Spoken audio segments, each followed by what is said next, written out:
It's been a year since the amalgamation of the Ombudsman for Banking Services, the Credit Ombud, the Ombudsman for Long-Term Insurance and the Ombudsman for Short-Term Insurance into the National Financial Ombud Scheme. The dispute resolution body works to offer an efficient safety net and recourse mechanism for disputes between consumers and financial service providers. Our lead Ombud in the Credit Division, Howard Gabriels, joins us for more. Very good evening to you. Thank you for your time. A year down the line, as you reflect, would you say that the amalgamation has been justified?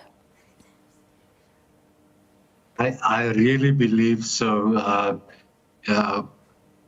Bringing the four organizations together deals with one important thing, in that consumers is now clear where they can go when they have a complaint against either the banks, the insurance companies, or credit providers.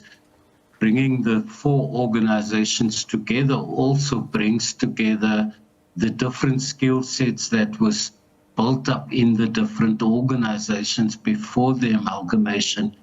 And that has really strengthened our ability to deliver a very good service to consumers in the financial sector. What would you say are some of the significant ways in which this new formation has impacted thousands of South Africans who approach you for help? Maybe just to give you a quick sense of the statistics over the year, the first year of our existence, we've opened over the year more than 40,000 formal cases. We've had more than 125,000 emails coming into our inbox.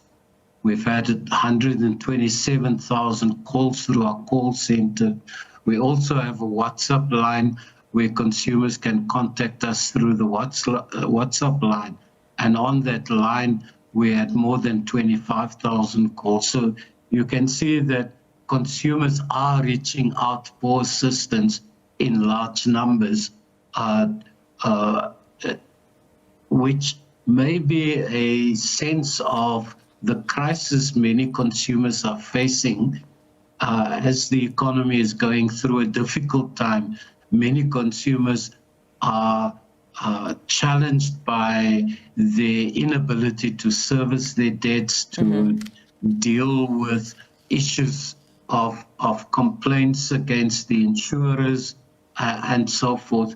So really what has happened over the year is we've almost seen an explosion of consumers reaching out.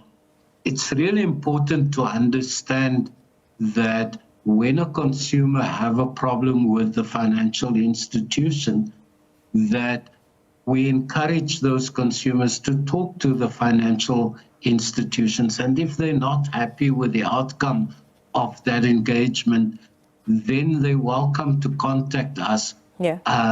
Our services are free of charge to the consumer.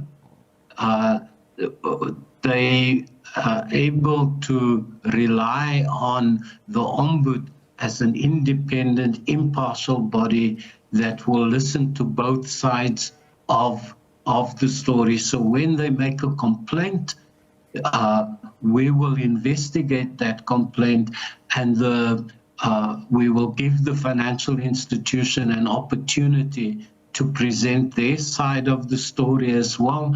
And only on that basis we can then assist the parties to find a resolution. If you'd allow me just to interrupt you there, as we take a look at the face of technology, it's advancing by the day.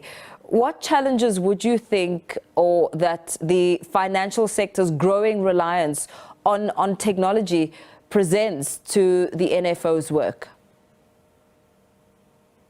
There are many positive developments as a result of technology, and we must acknowledge that. So our ability to transact and do business has become much easier as a result of technology. But we also see the bad side of technology, where there are people that uses technology to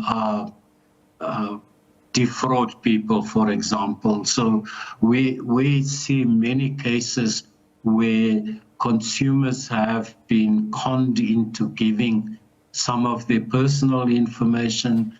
Fraudsters use this personal information to either access their accounts, and the consumers lose money as a result.